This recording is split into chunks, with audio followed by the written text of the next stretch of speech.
The red warning lights flashed across the bridge of the UES Thunderchild as Captain James Walker stared at the massive holographic display in front of him. His hands gripped the command chair's armrests tightly, but his face remained calm. The crew needed to see strength now more than ever.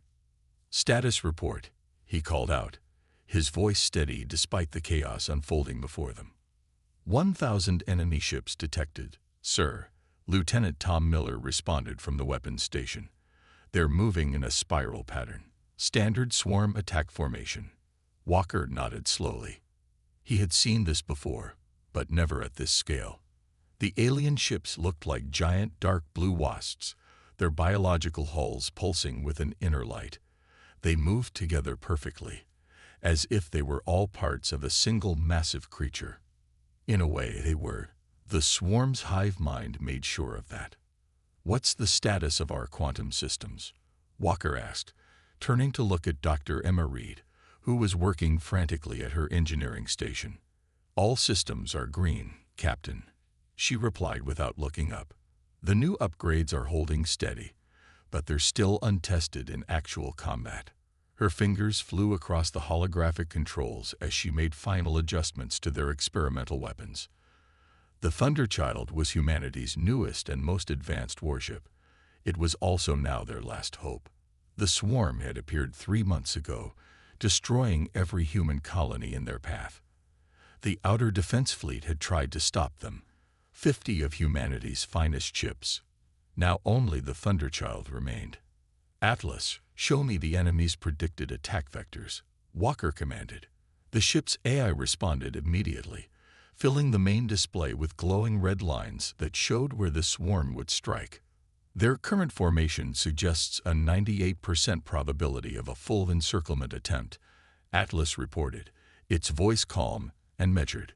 "They will try to trap us in an energy net within the next 6 minutes." Walker allowed himself a small smile. The swarm was predictable. They always used the same tactics that had worked for them in the past. They had no reason to change. After all, why would you change something that had never failed? "Dr. Reed," Walker called out, "is the Ghost protocol ready?" "Yes, sir," she responded, finally looking up from her station. "But I should warn you, we've never tested it with the quantum drive at full power. The energy requirements are massive. If something goes wrong, we'll be just as dead as if we do nothing." Walker finished for her. "And at least this way, we'll go down fighting." The bridge crew nodded in agreement. They had all volunteered for this mission, knowing it might be their last. The Thunderchild had been rushing back to Earth, hoping to warn them about the swarm's new tactics when they detected this massive fleet heading straight for their home world. They couldn't run. Even if they escaped, Earth would be defenseless. "Enemy ships are launching their first wave," Miller reported. 200 ships breaking formation to attack. Walker straightened in his chair.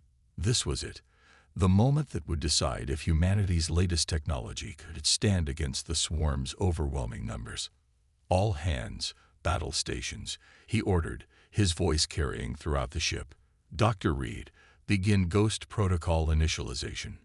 Miller, charge all quantum weapon banks. Atlas, begin running combat predictions and prepare for emergency maneuvers." The Thunderchild hummed with power as its experimental systems came online. The quantum drive began to spin up, its energy readings climbing higher than they'd ever gone in testing. Warning messages flashed across several screens, but Dr. Reed quickly adjusted the power flow, keeping everything just barely within safe limits. "First wave will reach us in 30 seconds, Miller announced. "Ghost protocol at 70%, Dr. Reed added. "Ready in 15 seconds. Walker watched as the first wave of swarm ships approached. They were beautiful in a terrifying way, their biological hulls shifting colors as they prepared to attack. Energy began to build at their forward sections. The swarm's version of weapons, using concentrated plasma that could melt through standard ship armor in seconds. "Ghost protocol ready," Dr. Reed announced just as the enemy ships came into firing range. "Execute," Walker commanded. The Thunderchild's quantum drive activated, and reality seemed to bend around them. Suddenly, instead of one human warship, there were 5 identical vessels, each one seemingly as solid as the original.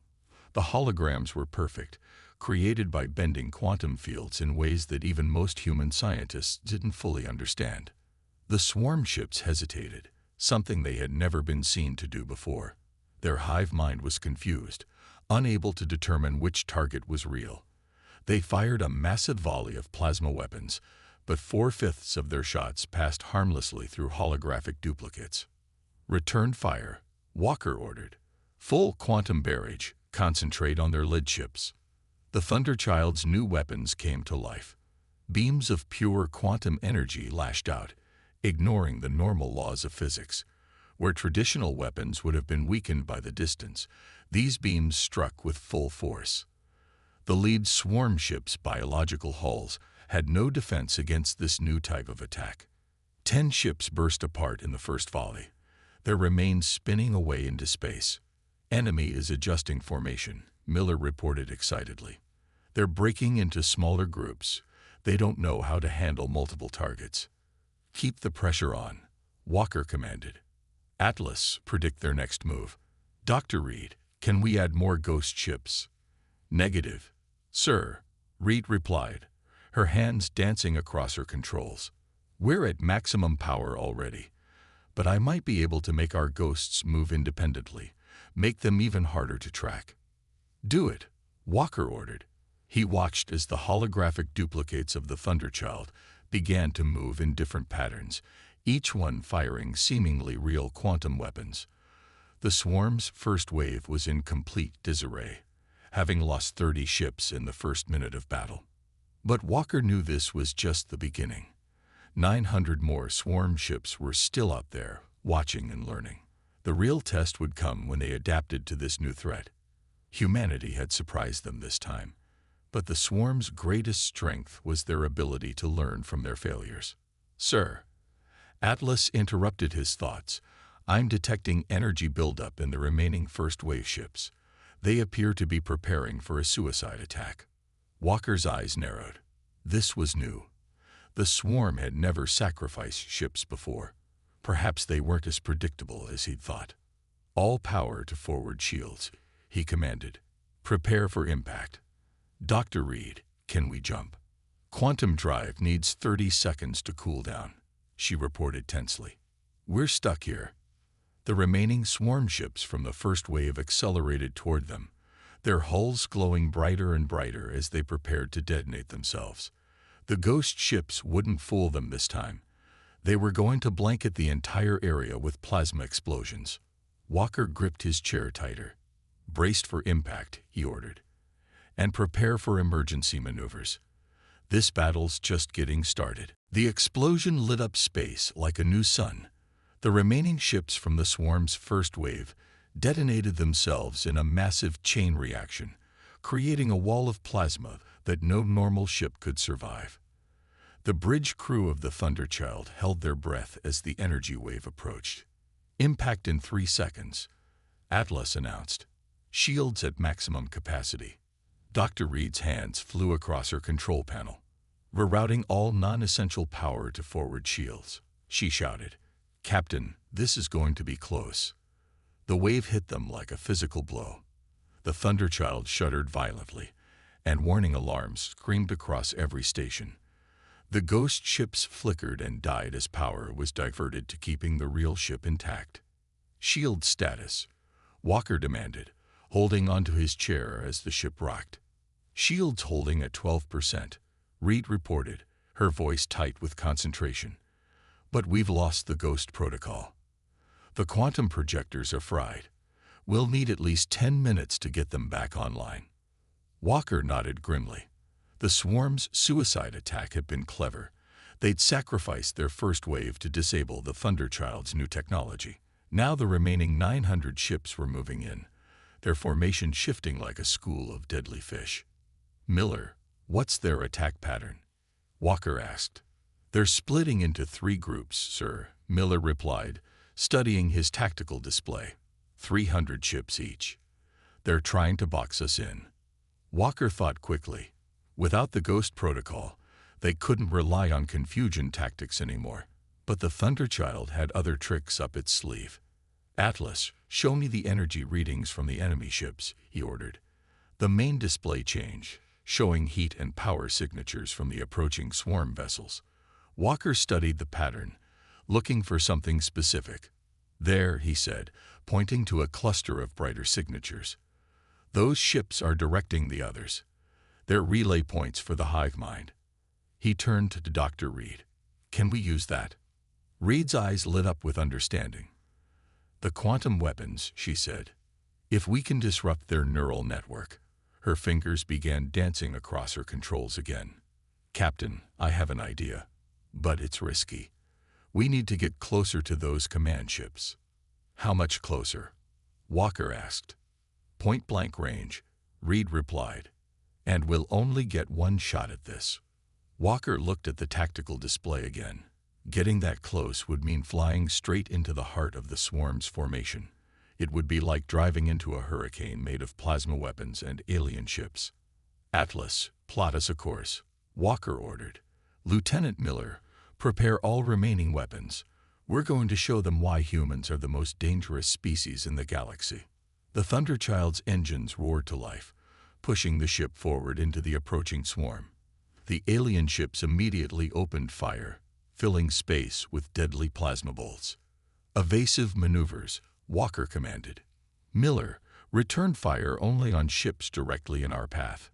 Save our energy for the main strike." The massive human warship danced through space, performing maneuvers that should have been impossible for a vessel its size. Atlas controlled their flight path with inhuman precision, finding gaps in the enemy fire that human pilots would have missed. "Hull breaches on decks 3 and 7, Reed reported as a plasma bolt got through their weakened shields. "Emergency containment holding. But we can't take much more of this." They were deep in the swarm formation now, enemy ships all around them. The Thunderchild's point defense systems worked overtime, shooting down suicide attackers and incoming projectiles. The bridge crew worked with practiced efficiency, each person focused entirely on their task. "Dr. Reed," Walker called out, "whatever you're planning, now would be a good time." "Almost ready," she replied, her voice steady despite the chaos around them. "The quantum weapon modifications are at 90%. But sir, this is going to take everything we've got. We'll be running on emergency power afterward." A massive hit rocked the ship, throwing crew members against their restraints. "Shields failing," Miller shouted. "Multiple hull breaches. Now or never, Doctor," Walker said calmly. Reed took a deep breath and pressed the activation sequence. Quantum pulse deploying in 3, 2, 1. The Thunderchild's weapons didn't fire visible beams this time. Instead, the ship released a wave of quantum energy tuned to exactly the same frequency as the swarm's neural network. The effect was immediate and dramatic. The nearest alien ships began to spin out of control, their biological components rejecting commands from their corrupted hive mind. The effect spread outward like ripples in a pond, each affected ship disrupting the neural connection of those around it. "It's working," Miller exclaimed. "Enemy ships are losing coordination. Their attack patterns are breaking down." Walker watched in amazement as the mighty swarm fleet began to fall into chaos. Ships crashed into each other, their perfect formation dissolving into random movement. Some vessels simply shut down, their biological systems unable to handle the conflicting signals. "How long will this last?" Walker asked. "Unknown," Reed replied, her eyes fixed on her readings. "We've never tried to disrupt their neural network before, but they're already trying to adapt. Look." She pointed to a group of ships at the edge of the affected area. They were changing color, their hulls shifting to block the quantum interference. The hive mind was learning, evolving in real time to counter the human attack. "Can we hit them again?" Walker asked. Reed shook her head. "Not for at least an hour. The quantum weapons are completely drained. We're running on auxiliary power only." Walker studied the tactical display. The swarm had lost nearly 200 ships to the quantum pulse, either through direct system failure or collisions. Another 100 were still spinning out of control, caught in the lingering effects of the disruption. But that left 600 ships still capable of fighting, and they were starting to regroup. "Atlas," Walker called out, "what are our options?" "Main weapons are offline," the AI reported. "Shields are at 3%. Hull integrity is compromised in 12 sections." However, the AI paused, something it rarely did. "I am detecting an interesting pattern in the enemy's recovery formation." Walker leaned forward. "Show me." A new display appeared, showing energy flows between the recovering swarm ships. They were forming a new neural network, but this one was different from their usual pattern. "They're afraid," Walker realized suddenly. "They're not just adapting. They're actively trying to protect themselves from another attack like that. They've never done that before." Reed looked up from her station, her eyes wide with understanding. "They've always relied on overwhelming force," she said. "They've never had to play defense before. This is completely new behavior for them." Walker smiled. It wasn't a friendly expression. "Then let's show them why they're right to be afraid. Atlas, begin calculations for our next attack." "Dr. Reed, how quickly can you get our weapons back online?" "Working on it now, sir," she replied, her fingers already moving across her controls. "But whatever we do next, it has to count. We won't get another chance." Walker nodded, watching as the swarm ships continued to regroup. They had hurt the aliens badly, shown them that humanity wasn't helpless against their superior numbers. But the real test was still to come. The swarm was wounded but not defeated, and wounded predators were often the most dangerous. "All hands," Walker announced shipwide. "Prepare for round 3. The swarm is about to learn another lesson about humanity. We're our most dangerous when you think you have us beaten." The Thunderchill drifted through the debris field of destroyed swarm ships, its engines running silent. Emergency repair crews worked frantically throughout the vessel, trying to restore power to critical systems. On the bridge, the crew watched as the remaining swarm fleet regrouped, their biomechanical ships pulsing with an angry red glow. "Status report," Walker commanded, his voice hoarse from shouting orders during the last battle. "Not good, sir," Reed replied, wiping sweat from her forehead. "Main power is at 30%. Quantum weapons are slowly recharging, but we need at least 20 more minutes. Hull breaches on decks 3 through 7 are contained, but we've lost our starboard armor plating. 623 enemy ships remaining," Miller added. "They're forming a new pattern I've never seen before." "Atlas, can you analyze it?" The AI took a moment to process the data. "The swarm appears to be adapting its entire combat doctrine," Atlas reported. "They are creating multiple layers of defense while maintaining offensive capabilities. This suggests they now view us as a serious threat." Walker nodded slowly. The swarm had never shown this level of tactical thinking before. They had always relied on overwhelming force and their hive-mind coordination. Now they were actually strategizing. "Sir," Miller suddenly called out. "Energy spike detected. They're doing something new." The remaining swarm ships began to pulse in unison, their biological hulls synchronizing in a way they'd never witnessed before. Streams of energy began to flow between the ships, creating a web of crackling power. "Dr. Reed, what are we looking at?" Walker asked, leaning forward in his chair. Reed's fingers flew across her console, analyzing the readings. They're combining their power systems," she said, her voice filled with both professional admiration and fear. "It's like they're turning their entire fleet into one massive weapon. The energy readings are off the charts." "How long until they can fire?" Walker demanded. "Unknown," Atlas replied. "This is completely new behavior, but based on the energy buildup rate, I estimate no more than 10 minutes. Walker looked at his tactical display. The Thunderchild was in no shape for another direct confrontation, but something about the swarm's new formation caught his eye. Their ships were now all connected by those energy streams, all part of one massive system. Dr. Reed, he said slowly, what would happen if we overloaded their energy network? Reed's eyes widened as she caught his meaning. The feedback would cascade through their entire formation, she said. But sir, we'd need to get incredibly close to inject our own energy signature into their network, and with our shields this weak. We don't need shields, Walker interrupted. We need speed. Atlas, plot me a course through the debris field. Lieutenant Miller, divert all remaining weapon power to the engines. Dr. Reed, prepare to channel everything we've got into one massive energy pulse. The crew worked quickly, understanding the desperate nature of their plan. The Thunderchild's engines hummed back to life as power was rerouted from other systems. Energy buildup in the swarm fleet reaching critical levels, Atlas warned. 7 minutes until projected weapon discharge.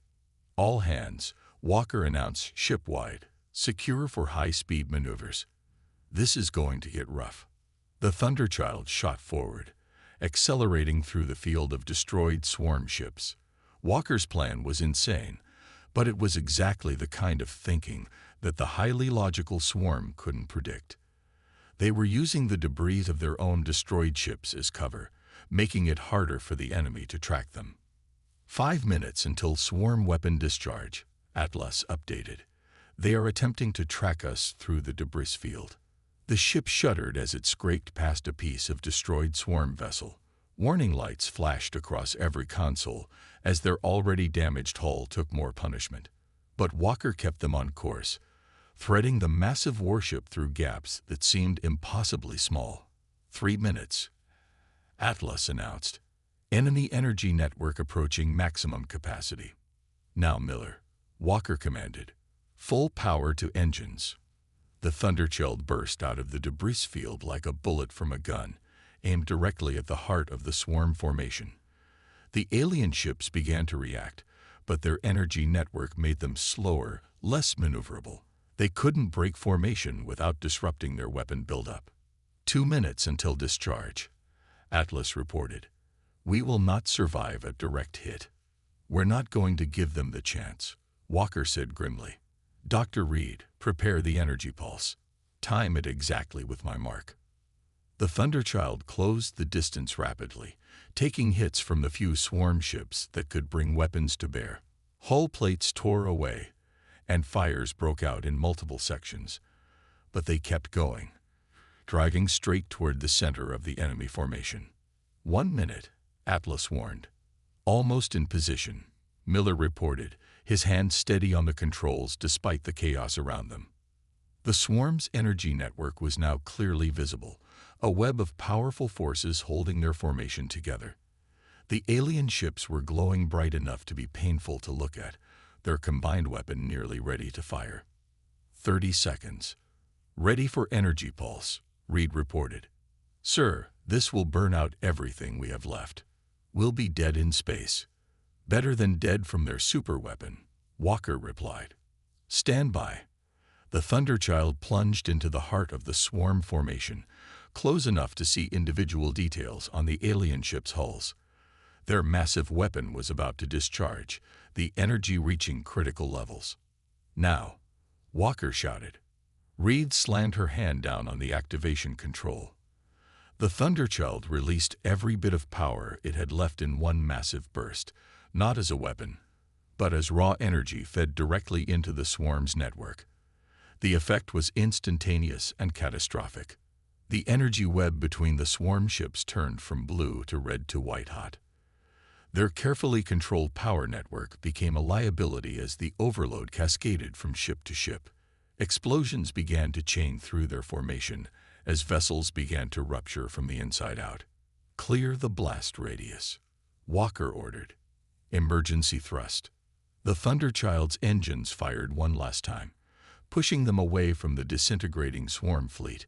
Behind them, the chain reaction continued, each exploding ship adding its own energy to the overload, making it even worse for the survivors. Atlas, damage report, Walker called out as they limped away from the destruction. 347 enemy ships destroyed in the chain reaction, the AI reported. 192 severely damaged. Remaining vessels are retreating at maximum speed. There was a pause. Sir, the Thunderchild's power core is completely drained. Life support is on emergency backup only. We have approximately 6 hours of air remaining. Walker looked around at his exhausted bridge crew, then at the main display showing the retreating swarm ships. They had done it. They had not only survived, but had dealt the mighty swarm their first major defeat. The remaining ships were fleeing in terror, their supposedly perfect hive mind thrown into chaos by human ingenuity. Send out a distress signal, he ordered. Let Earth know what happened here. And let them know. He smiled tiredly. Let them know that humanity isn't the easy prey the swarm thought we were. As the emergency beacon began broadcasting their victory, the crew of the Thunderchild allowed themselves to relax slightly. They had 6 hours of air, but Earth ships would surely reach them before then. And they had just changed the course of the war.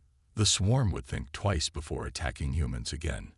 In the darkness of space, the Thunderchild floated amid the debris of its enemies, a testament to humanity's resourcefulness and determination. 1 ship against 1,000, and humanity had won. About that, Rogers said, turning to face him fully. Dr. Reed's quantum weapon modifications, the Ghost Protocol, the energy pulse tactic, we're already implementing these across the fleet. But more importantly, we're seeing something unprecedented in the swarm's behavior. Walker raised an eyebrow. What do you mean? Rogers pulled out a tablet and showed him a series of tactical displays. The swarm is retreating on all fronts, not just from this sector, everywhere. They're pulling back to their own territory for the first time since we encountered them. And look at this. He zoomed in on an image of a swarm ship. Its normally smooth blue hull was now covered in what looked like armor plating. They're adapting, Walker said, understanding immediately, modifying their ships to defend against our tactics. Exactly, Rogers nodded. But here's the thing. They're not just copying our technology. They're innovating, creating new defenses we've never seen before. Your battle scared them so badly that they're actually evolving their entire species' approach to warfare. Walker thought about this. The swarm had always relied on their hive mind and overwhelming numbers. The idea that they could change, could learn to think individually and creatively, was both fascinating and terrifying. Sir, a young officer interrupted, saluting quickly. We're receiving a transmission. Well, you need to see this. They followed the officer to the Defiance Bridge, where a strange signal was being displayed on the main screen. It wasn't standard communication. It was a complex pattern of energy pulses, similar to the ones the swarm ships use to communicate with each other. They're trying to talk to us, Reed said excitedly, having joined them on the bridge. Not attack, not threaten, actually communicate. She worked quickly at a console, analyzing the signal. It's like nothing we've seen from them before. The pattern suggests individual thought, not hive mind coordination. Can you decode it? Rogers asked. Reed nodded slowly. I think so. It's based on mathematical principles. Give me a few minutes. They watched as she worked, the pattern gradually resolving into recognizable data. Finally, she looked up, her face showing surprise. It's a message, she said. A simple one, but clear. We wish to understand. Walker and Rogers exchanged looks. This was unprecedented. The swarm had never attempted communication before. They want to learn from us, Walker realized. We showed them that their way of thinking, their entire way of being, could be defeated. Now they want to understand how we think, how we fight. This could be a trap, Rogers warned. The swarm has never shown interest in diplomacy before.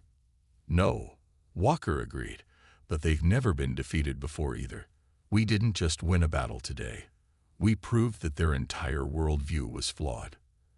That's bound to cause some serious soul-searching, even in a hive mind. Reed was still studying the signal. There's more, she said. They're sending tactical data, battle analyses, It's like they're offering to exchange information. Rogers stroked his chin thoughtfully. An exchange of military knowledge with an enemy that just tried to destroy us. That's a risky proposition. Maybe, Walker said, watching as more swarm signals appeared on the screen. But think about it. We've just forced the most rigid, inflexible species we've ever encountered to completely reevaluate their way of thinking. That's not just a military victory. It could be the beginning of something much more important. As they discussed the implications, more ships arrived from Earth, beginning the process of securing the battlefield and salvaging what they could from the destroyed swarm vessels. The Thunderchild floated among them, battered but undefeated, a symbol of humanity's ability to overcome impossible odds through creativity and determination. The war wasn't over, but it had changed fundamentally. The swarm had learned fear, and from fear had come wisdom. Now they sought understanding, and perhaps in that understanding, both species could find a way forward that didn't end in mutual destruction. 6 months had passed since the legendary battle, and Earth had changed in ways no one could have predicted. Captain Walker stood at the window of the newly constructed peace station, watching as ships from both human and swarm fleets moved in careful, coordinated patterns around the massive structure. The station hung in space at the exact coordinates where the Thunderchild had made its desperate last stand.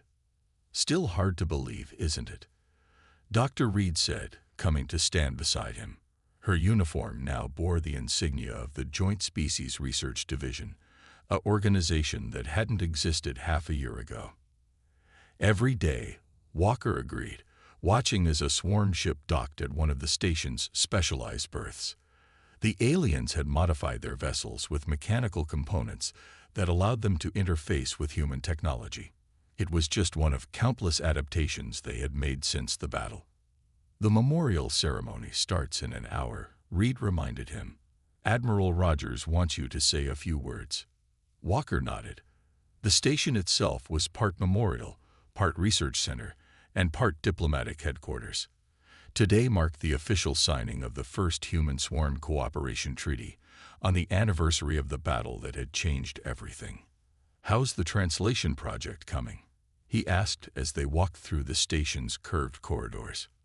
Reed's face lit up with excitement. "Fascinating progress. We've moved beyond simple mathematical concepts. The swarm representatives can now express complex ideas about their society. Did you know they don't even have a concept for individual achievement? Everything is measured by how it benefits the collective. That explains why our victory hit them so hard," Walker mused. One ship standing against their entire fleet went against everything they understood about how the universe works. They entered the station's central chamber, a vast space designed to accommodate both species comfortably. Human diplomats and officers mingled with swarm representatives, strange, blue-skinned beings with 4 arms and compound eyes that moved independently of each other. The aliens still communicated primarily through their neural network, but they had developed mechanical translators that converted their thoughts into spoken human languages. Admiral Rogers approached them, looking much less stressed than the last time Walker had seen him. "There you are," he said, "our guests of honor. The swarm delegates have been asking for you specifically, Captain." Walker raised an eyebrow. "Me? I'm the one who nearly wiped out their fleet." "Exactly," Rogers replied with a smile. "You're something of a celebrity among them. They've even created a new word in their language that translates roughly to the one who showed the way through defeat. They consider you a teacher." Reed leaned forward, always the scientist. "You changed your entire neural network structure based on one battle." "Yes," the translator confirmed. "Old network, all think same. New network, some think different, bring new ideas to collective. Like your ship crew, different skills, different thoughts, stronger together." Walker realized what the alien was saying. "You've restructured your entire society based on what you learned from us.